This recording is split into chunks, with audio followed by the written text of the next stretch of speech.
Не надо, Сергей, если хочешь выиграть, не надо кидать. Постоянно сейчас остановится.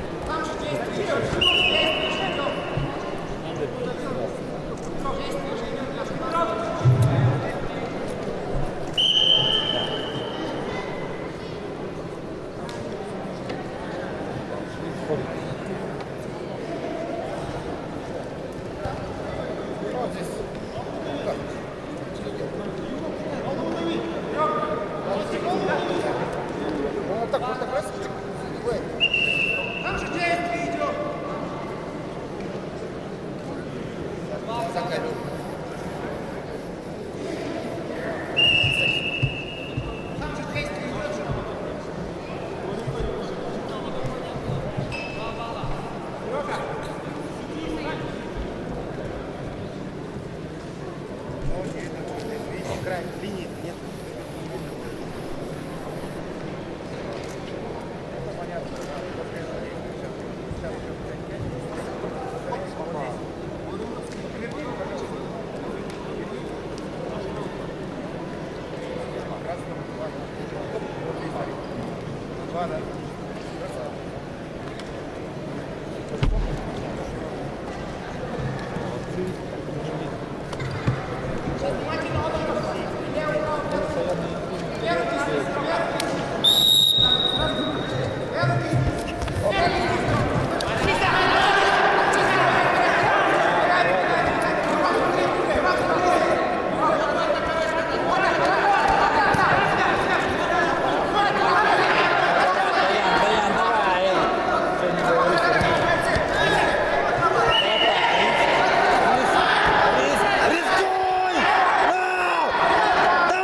А на ковре бой победу одержал Сергей Якимов, Иркутская область.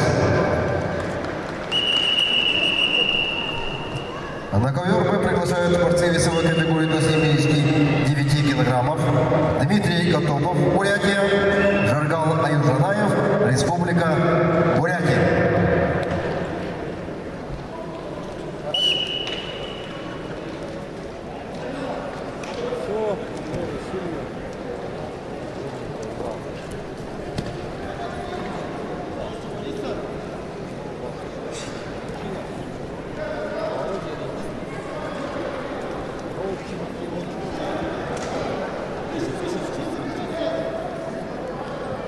К выходу на ковер А приготовиться борцам весовой категории до 74 килограммов.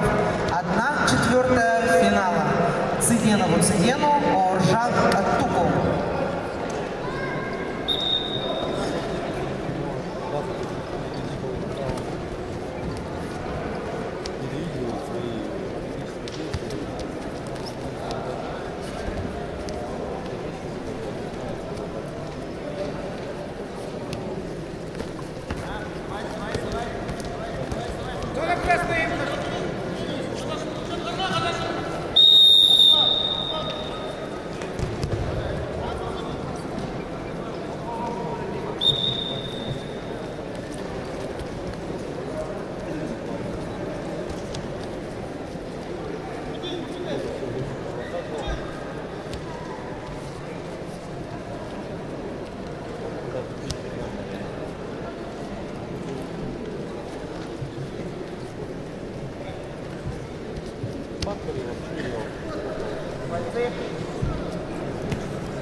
На ковре А чисто техническую победу одержал Римчинов Владимир, Республика